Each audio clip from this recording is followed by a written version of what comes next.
to another episode of the Tall Girls Pod. My name is Nyan Malit. And I am Nomad Richter. And we are at Blue Martini, Broadwalk Mall, 15th floor. This is a lounge that was started recently, but it's been popping. So we got a spot to chill here, and yeah, it's been great.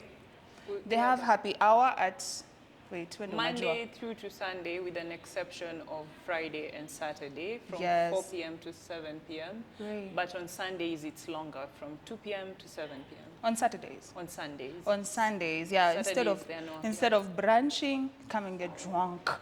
Come eat. Oh, they have a kitchen as well. Yes. They have a kitchen with really good food. So come have that as you have your brunch on Sundays with the longest happy hour, I think, in Nairobi.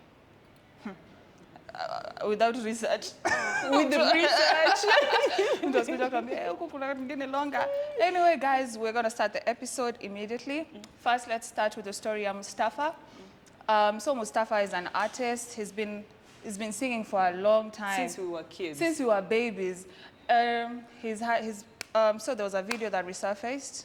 Did it resurface, or people just recorded him and leaked it? It came out. Yeah, there was a video that came out. He was working at the Mjengo. Mjengo is a construction site. And guys started bashing him, saying that maybe this is clout, this is not clout. But eventually they had an interview with Mungai Eve. Mungai Eve is one of our bloggers. Yeah, I don't know what you call it. Interview blogger. YouTuber. Yeah, YouTuber, question, answers, that thing. YouTube journalist. Yeah, but I got time to go and watch the conversation they had. Yeah. But tell us what you think about the situation before I go into the thing. First, I was like, is this clout? I was one of those people, because Kenyan celebrities have just been wilding when they want to release stuff. I'm like, why are you in the construction and you're a musician? Are you shooting a new video? True. At first, I was like, is he shooting a video? Is he just clout chasing? Does he want to do something next, and he wants us to talk about him before the release of the song. But then also I had to take into account life is hard. Yeah, life is hard. Yeah, so yeah. Do you remember when Akode in a sidebar? There was a time there was a rumor that Akode had gone crazy, and then there was a video that came up of her in Mtwapa akijirusha kwa barabara, acting crazy. Kumbe it was a song. She was acting in her video, acting crazy, yeah. So I thought it was something like that. Maybe it's like he's shooting a video, and then, but the guy who was recording was also like, sijui if he was working there, ama he wasn't working, and he had that Mustafa is working here, because he was recording and hiding behind the That is so sad. Like, somebody's not given dignity when they're suffering. Yeah, when you're down, and then people make fun of you. And then I think what was quite sad for me is, first, I thought it was cloud. Then I watched it visually, and I was just like, this man never used to look like this. Yeah. And he has also never been a cloud chaser. Yeah, he's always just been very gutsy with his moves. Like, I'm doing this and I'm doing it, you know? And then his ex, there was a point he was dating Naughty Flo. Naughty Flo Maluya. Naughty Flo Maluya. There was a time in Nairobi Diaries. I don't know if you guys remember Nairobi Diaries, but they were both in on the show. Yeah. And then they were dating. I love Mustafa was making fun of Naughty Flo. He was like, Naughty Flo has an accent out here, but now when we're in the bedroom, I go like, oh, kidogo, oh, kidogo.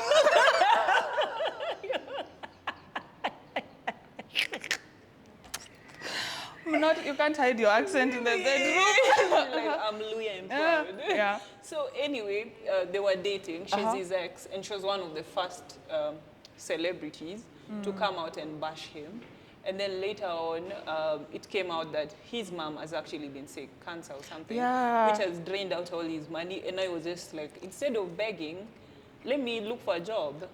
And then she was like, oh, I'm sorry, I didn't know your mom was sick. I was like, you probably have this man's number. Yeah, and you've already shown your true colors. It's like you're just waiting for your opportunity to throw insults at someone.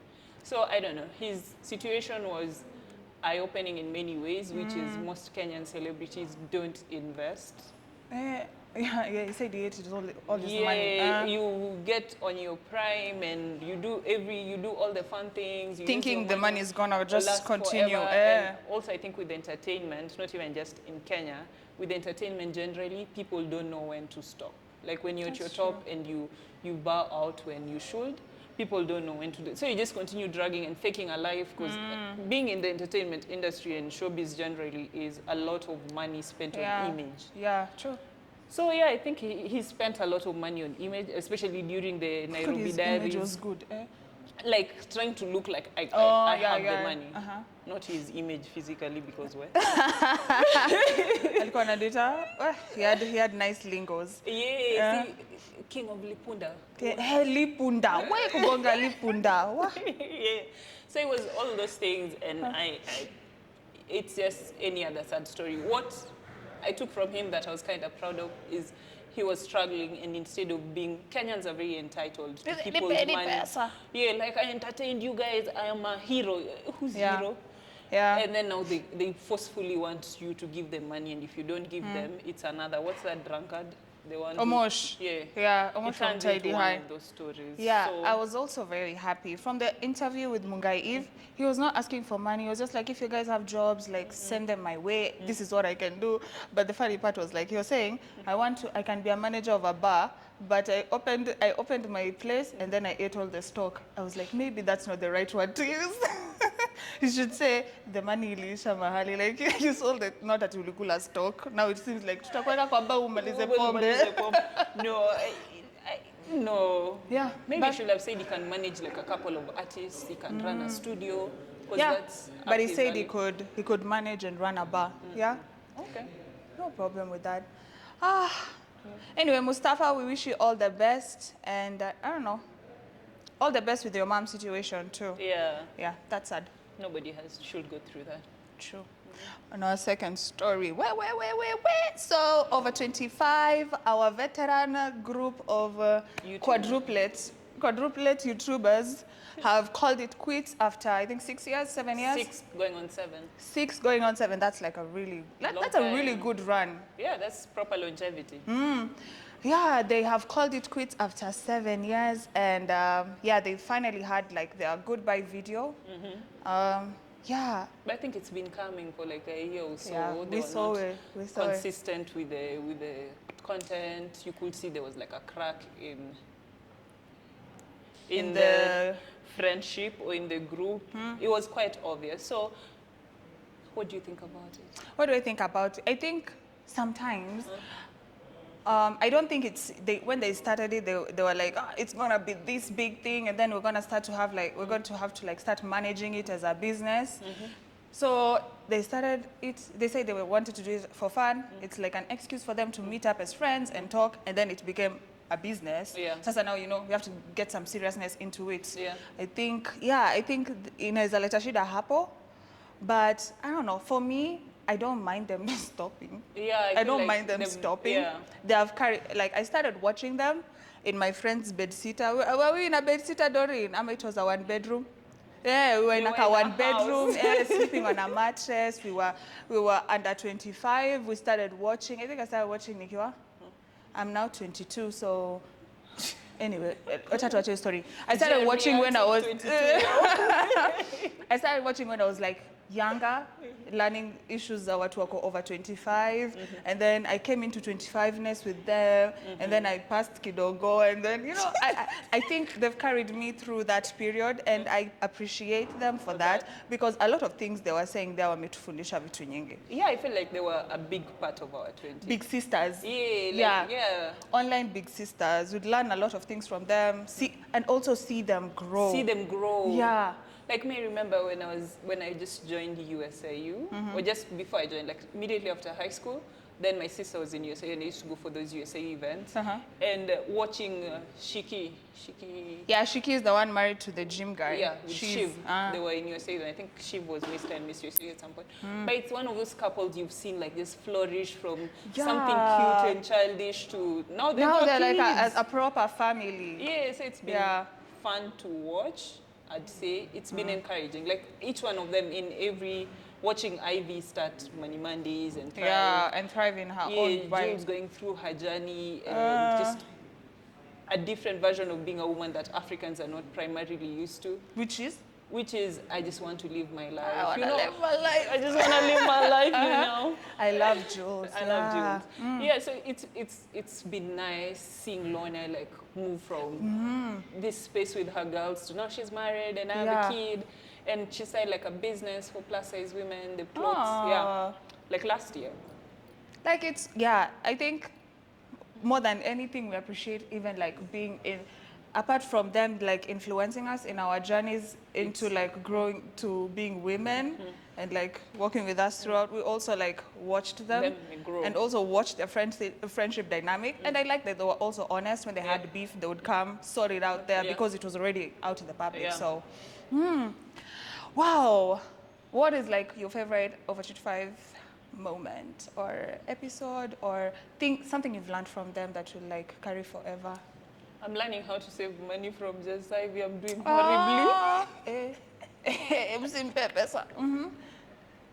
But That's nice. It's learning. I think for me, it's learning different things from each one of them. Yeah. Jules is like fearless. Like just, I don't care what you guys are saying. This is what I'm going to do. Lorna is very laid back. Lonzy. Yeah. Lonzy seems, I find her so like nasty. Not nasty like in a bad way. Like I find her like she can be But she's also quite, you know, feels very grounded. Yeah. And then Ivy, little firecracker. Yeah. You've enjoyed watching that. Shiki in her introvertedness and around sweetness. Her very extroverted friends is an interesting combination to watch. Because she seems like she just like, even at the beginning, I don't know why it felt like her friends were just like, si ukuje tu, and then she's like, okay. So it's been... But I enjoyed it, Yeah, it's been nice. I've also, I think like, I more... Who resonates with you the most? Nani, of course, Jules. Yeah, of course, Jules. And I've learned so much from her. Like, just be yourself. Unajua, life is life, but be yourself honestly and like purely. Yeah. But I always felt like, Nani, I need to add Msichana, the short one. Money girls. Ivy. Yeah, just Ivy. I love her. I love her business side. Yeah. I like how she goes about her business. But even from Kitambo, I used to feel like, hey, this girl is rough. Like she's tiny but rough. Like I wouldn't want to work with her in a project, but I know she can get work done by herself. But she just doesn't look like someone I would like to work with, but she gets things done. I think they all brought like balance into Which is true, yeah. Because I'm 7 years. 7 years is a long time. Like Tall Girls Pod 6 years from now. Well, where do I go, my US. My US. So yeah, it's been interesting. Yeah, and but for them to even handle such a big group, four is a crowd. Four is a crowd, yeah. To handle all that and all its moving parts. And make it work. Yeah, and make it work. That takes a lot of maturity and growth and love. I agree. Patience. Yeah, maybe towards the end, it didn't seem like there was a lot of love from everyone to everyone. Yeah, it came like that, and especially that they didn't shoot together. I don't know how I felt about that. Yeah, just like... Not for a long time, even the goodbye video. Even the goodbye felt very... Kila mtu amechukua rafiki yake. Kila mtu ashoot na rafiki yake waseme goodbye together. Kila mtu ashoot tu na your bestie. Yeah. The person that you know has your back, which felt more like Shiki and Ivy. They've always been besties. Yeah. And then Jules and Jules. Yeah. But all in all, like girls, we wish you all the best. Over 25, we wish you all the best individually, or if you guys ever like come and do something together. Na mulijua mna break up alafu mkaanza kuinsist kutuzia hizo ma jumpers. Because I was like, kwa nini mnatuzia jumper na mrudi? The home 2.5 pound. No, they have over 25 jumpers. Yeah. Sweatshirts. Yeah, sweatshirts with the home 2.5. We were saying the goodbyes. We are done with this story. They were saying the goodbyes, but I was just telling you, Ivy said like a really good point. She's like, it's souvenirs for you guys.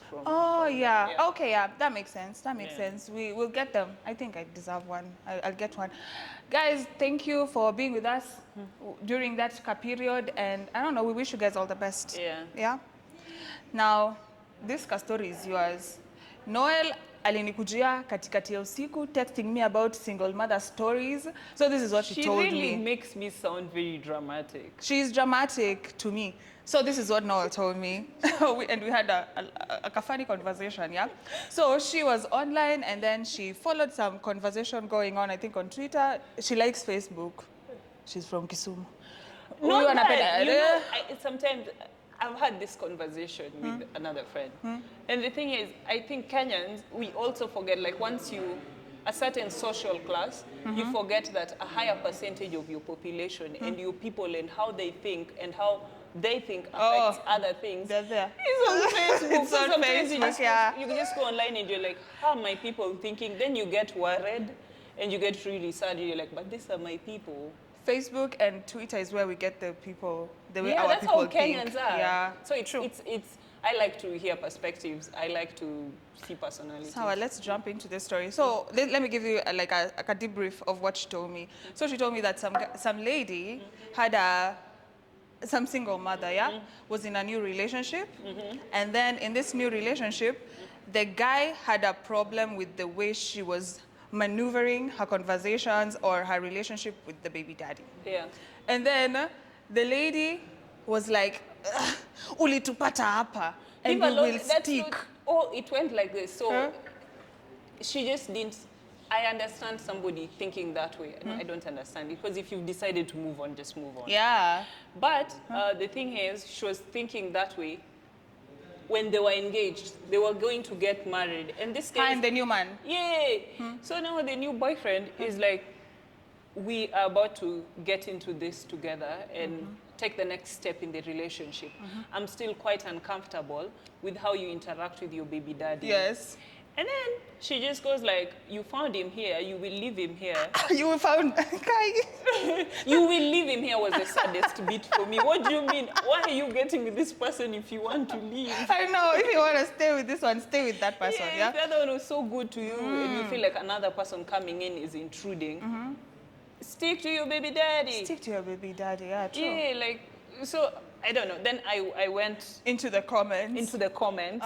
And most men were just like, for them, they'd prefer a relationship where if you come in, the guy is either dead or a complete deadbeat. They don't want this 50-50 thing. They don't want this 50-50 thing where another man's opinions constantly matter into a new relationship. So it's either a higher percentage of the men, or just like, if you want to get with a baby mama, somebody who has kids from a previous relationship, that guy should either be dead or a deadbeat. But do you understand why? Because I feel like some baby mamas, okay, this is how I feel about the situation. Being a baby mama, but there are different situations. There's a baby mama and then there's a single parent. Yeah. Dealing with a single parent, that's like when the dad is like completely out of the picture. Yeah. Yeah? That can be easy to maneuver. Like a baby mama, I understand why some guys might feel like this other man is like a problem in our situation. And I can understand why some men are like, I don't want to deal with baby mamas, because there's always going to be a man whose opinion matters more. And especially considering the child. If this guy is supposed to marry you, and you want to travel with this person to go to like outside the country, you have to ask this person. And if he says no, what do you do now? Like, there's always somebody else the lady has to consult about the child that is not the new dad. Understand? Oh, you know, that has just reminded me, when I was having my daughter, one of the advice I got from older women in my life, and even friends, was do not put him on the birth certificate. Oh, wait. So that you never have to ask for permission to do shit. It says the child is yours. If at some point you feel like he's a responsible person who's tried to do right by the child, you can always add. It's the taking his name away from the birth certificate that is hard. And like you've said, even traveling out with a child whose dad's name is on the birth certificate, you literally have to seek his permission, get his lawyer to sign some papers for you, and all that for somebody who's not doing anything to raise this child other than give opinions. Like, no, I'm not for it. I think once you meet somebody good enough and you guys are talking about marriage and settling down and all these things, your baby daddy should just be the father of your child. I don't understand how him even expressing how he's uncomfortable. And he's done nothing wrong. He's not wronged you. You don't, because guys were asking her, like, do you have any other problems with this man other than the fact that he's a little bothered by how you and your baby daddy interact? Yeah. And she's just like, no, he's good. He looks after me. He looks Ni vile tu atatuacha. Ni vile tu, he'll leave us, and then we'll go back to that oily forehead Our over situation, there. yeah. I don't get it. But I understand when men are like a bit reserved on dating single mothers, because and some single mothers, you know, they're used to like in their house, ni mimi ndo wa kusema mwisho, ni mimi wa kusema. So like coming into her life, it's like also you're going to be bargaining. Utakuja ati sasa unasema, okay, I'm the man of the house and this is final. She'll be like, no, I have a child here. So my word is final. Like I understand the issues with dating single mothers. And I feel like as a single mother or as a baby mama, when you get into a new relationship, I think you like have to like a bit overcompensate. I don't think it's overcompensating. You have to. I'm not saying you don't. You have but to, I feel do like more. Boundaries is where it's at. What do you mean by boundaries? Explain. This old man who you were with, not the older relationship, has to understand, yo, I'm no longer with you like that. This new person, I'm interested in this new person and I must stick beside him. I think what most people go wrong with is most people usually come back to fuck each other. And then now nobody is really giving the other person his respect, the respect they need. And also this new relationship is just feeling like, I'm with this person and they might not even be into me like that. And you guys already have a child. So what the hell am I doing here? It feels like intruding into something that when boundaries are not set, it feels like you are intruding. And this is coming from somebody with a child. Yeah, that is coming from a baby mama. I'm a mother. Anyway, another thing I wanted to talk about was like the stigma of baby mamas also in the society. People just think you're chaotic. People think you're chaotic. Uyu askiangi maneno. You are hard-headed. For a reason. Yeah, you're hard-headed. And also, I used to feel like a certain type. My mom is a single mom, but as we don't have like a mother-daughter relationship, we have like a relationship of an authority and a sub. Yes, like she's an authority figure. Somebody who submits to the domination. Yes, like authority, and then us, we are like the followers. Like, and I feel like also that dynamic changes the way I feel about motherhood, because I don't want to be that. I want to be a bit of mothering and nurturing hizo maneno. So I was a bit hard on her, but now that I have a kid, I look at it different, because I'm like, she did not choose to be in this situation. She definitely knows that a home is better with a man and a woman.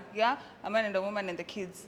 But now she was left in that situation, and I don't know, offer some grace. Like that's how I feel now. You see your parents, they were also people. Yeah, they were also people. They had to do these things. They had to be this way because things had to get done. So that's what I've taken out. Been raised by like a mother without a father. At some point, you're just like, why are you being so domineering? And clench your ass. And clench your butt. But I think it's like what you've said. They had to take up more roles. You know, because when you're two people, somebody is more likely to go out and look for the money. And even if you have your own job, but there's a balance. But then now you have this person who's constantly working under pressure to provide, to be loving, and to not be tired, get home and smile with the kids. You have to be the disciplinarian and also come back to be like the, and then the society sorry, is and also understand just looking at you like you can't keep a man. You can't, true. So I don't know why men need to be kept. Sounds very pettish. I feel like men need to be kept and women need to be kept too. Okay. Yeah, but I think that's my opinion on the single mothers thing. It was a bit shocking that most Kenyan men would rather deal with somebody who's completely out of the picture. Because there are also sense. the bigger percentage who are always complaining like, unalipia mtoto wa mtu sijui nini. So I'm like, what do you guys want? Which is true. Like, eri huyo msee asikuwe in the picture kabisa. Like, it just makes sense. Okay. But you don't see it? I see it. Yeah, dead or or dead to us. Dead or deadbeat, true. Yeah. Since you're saying that, nikakumbuka the way single mothers always like, I come as a package. Yeah. You take me and you take us all. Say, yeah, accept to be taken and be taken fully. Be taken fully, not you and your baby daddy. You and your baby daddy too. Wachana na baby daddies wakae huko mali wako dead in the dust. Anyway, guys, that's gonna be it for this episode. Hatuna last segment leo, but next week we'll have something interesting for you guys. We'll have some Reddit questions. I can't wait for that episode. So, guys, see you guys next week. Favorite topic, guys. Bye. Bye-bye.